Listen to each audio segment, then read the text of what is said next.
74º dia. Números 25.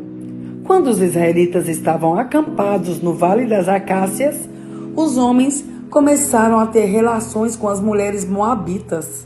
Elas convidavam o povo para as festas, em que eram feitos sacrifícios aos seus deuses. E os israelitas tomavam parte nos seus banquetes e adoravam seus deuses. Assim, os israelitas se reuniram para adorar o deus Baal-peor, e por isso o Senhor Deus ficou muito irado com eles. E disse a Moisés: reúna os chefes do povo de Israel e os enforque diante de mim em plena luz do dia. Assim, a minha ira contra o povo de Israel acabará. Moisés disse aos chefes: cada um de vocês mate os homens da sua tribo que foram adorar o deus Baal-peor.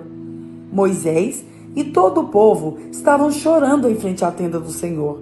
Então, um dos israelitas levou uma mulher midianita para dentro da sua barraca, na presença de Moisés e de toda a gente.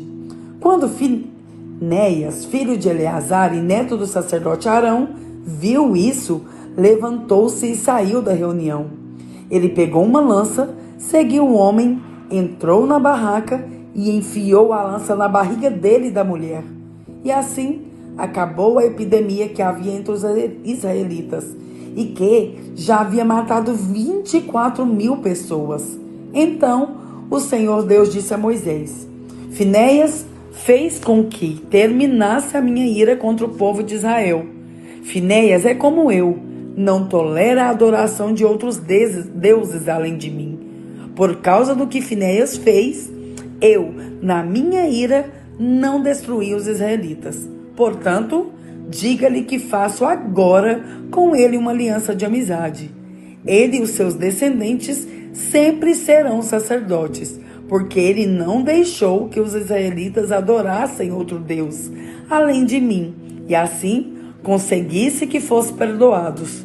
O israelita que foi morto com o midianita se chamava Zinri. Ele era filho de Salu e chefe de uma família da tribo de Simeão. A mulher midianita que foi morta se chamava Cosbi. Ela era filha de Zur, chefe de um grupo de famílias midianitas. O Senhor ordenou a Moisés: ataquem e matem os midianitas. Eles prejudicaram vocês, pois os enganaram, levando-os a adorar o ídolo de Peor. E também os enganaram no caso de Cosbi, filha do chefe midianita, que foi morta no tempo da epidemia que houve no Monte Peor.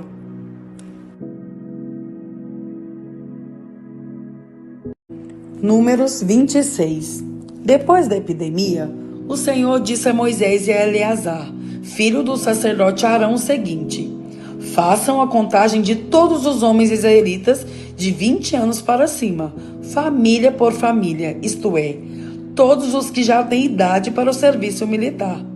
Moisés e Eleazar obedeceram e reuniram todos os homens com idade para prestar serviço militar. Eles se reuniram nas planícies de Moabe, na beira do rio Jordão, na altura de Jericó, que ficava no outro lado do rio. São estes os israelitas que saíram do Egito. A tribo de Ruben era o filho mais velho de Jacó. Os grupos de famílias de Enoque, Palu, Esbrom e Carmi. Desses grupos de famílias foram contados 43.730 homens. Os descendentes de Palu eram Eliabe e os seus filhos Nemuel, Datã e Abirão. Datã e Abirão foram escolhidos pelo povo. Eles se revoltaram contra Moisés e Arão e se juntaram com os seguidores de Corá, na revolta contra Deus, o Senhor. A terra se abriu e os engoliu, e eles morreram em Corá e os seus seguidores. O fogo matou 250 homens, e isso serviu como um aviso para o povo. Mas os filhos de Corá não foram mortos. A tribo de Simeão, o grupo de famílias de Nemuel, Jamim, Jaqui, Zera e Saul, desses grupos de famílias foram contados 22.200 homens. A tribo de Gade, os filhos de famílias de Zebom, Agui, Suni, Osni, Eri, Arode e Areli. Desses grupos de família foram contados 40.500 homens. A tribo de Judá, os grupos de família de Selá, Pérez, Zera, Esrom e Amu, 2 filhos de Judá, isto é, e Onã, haviam morrido em Canaã. Desses grupos de famílias foram contados 76.500 homens. A tribo de Sacar, os grupos de famílias de Tolá, Puva, Zub e Sirom. Desses grupos de famílias foram contados 74.300 homens. A tribo de Zebulon, os grupos de famílias de Sered, Elon e Jaleel. Desses grupos de família foram contados 70.500 homens. As tribos de Manassés e Efraim, que eram filhos de José. A tribo de Manassés, Maquir, filho de Manassés, era pai de Gileade. E os seguintes grupos de família são descendentes de Gileade. Os grupos de família de Iezer, Eleque, Azriel, Siquém, Semida e Éfer. Zelofeade, filho de Éfer, não tinha filhos, somente filhas. Os nomes das filhas de Zelofeade eram Macla, Noa, Ogla, Milca e Tirza. Desses grupos de famílias foram contados 52.700 homens. A tribo de Efraim, os grupos de famílias de Sutela, Bequer e Taã, o grupo de famílias de Herã, descendia de Sutela. Desses grupos de famílias foram contados 32.500 homens. São esses os grupos de famílias descendentes de José. A tribo de Benjamim, os grupos de família de Belá, Asbel, Airão, Sufã e Ufã. Os grupos de família de Arde e Naamã eram descendentes de Belá. Desses grupos de família foram contados 45.600 homens. A tribo de Dan, o grupo de famílias de Suão, que tinham 64.400 homens. A tribo de Aser, os grupos de famílias de Imna, Isvi e Berias. Os grupos de famílias de Eber e Malquiel são descendentes de Berias. A filha de Aser se chamava Sera. Desses grupos de família foram contados 53.400 homens. A tribo de Naftali, os grupos de famílias de Jazeel, Guni, Jezer e Silém. Desses grupos de famílias foram contados 45.400 homens. O número total dos homens israelitas eram de 601.730 homens. O Senhor Deus disse a Moisés: divida a terra entre as tribos, conforme o tamanho delas. Divida por sorteio e dê as partes maiores para as tribos maiores e as partes menores para as tribos menores. A tribo de Levi era formada pelos grupos de família de Gerson, Coate e Merari.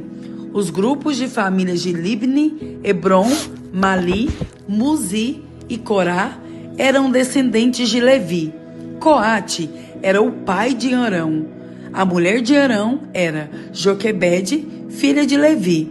Ela havia nascido no Egito. Joquebede deu a Arão 2 filhos, Arão e Moisés, e uma filha chamada Miriam. Arão tinha 4 filhos, Nadab, Abiú, Eleazar e Itamar. Porém, Nadab e Abiú morreram quando ofereceram a Deus o Senhor fogo que não era sagrado. Foram contados 23.000 levitas do sexo masculino, de 1 mês de idade para cima. Eles foram contados separadamente dos outros israelitas, porque não receberam nenhuma propriedade de Israel. São esses os que foram contados por Moisés e pelo sacerdote Eleazar, que fizeram a contagem dos israelitas nas planícies de Moabe, na beira do rio Jordão, na altura de Jericó, que ficava no outro lado do rio. Entre esses da segunda contagem, não havia nenhum dos que tinham sido contados por Moisés e pelo sacerdote Arão, quando fizeram a primeira contagem dos israelitas no deserto do Sinai. O Senhor Deus tinha dito que todos eles certamente morreriam no deserto. E todos morreram, menos Caleb, filho de Jefoné, e Josué, filho de Num.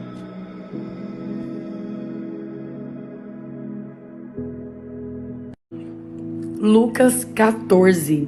Num sábado, Jesus entrou na casa de certo líder fariseu para tomar uma refeição. E as pessoas que estavam ali olhavam para Jesus com muita atenção. Um homem, com as pernas e os braços inchados, chegou perto dele. E Jesus perguntou aos mestres da lei e aos fariseus: a nossa lei permite curar sábado ou não? Mas eles não responderam nada. Então, Jesus pegou o homem, curou-o e o mandou embora. Aí disse: se um filho ou um boi de algum de vocês caiu no poço, será que você não vai tirá-lo logo de lá, mesmo que isso aconteça num sábado? E eles não puderam responder.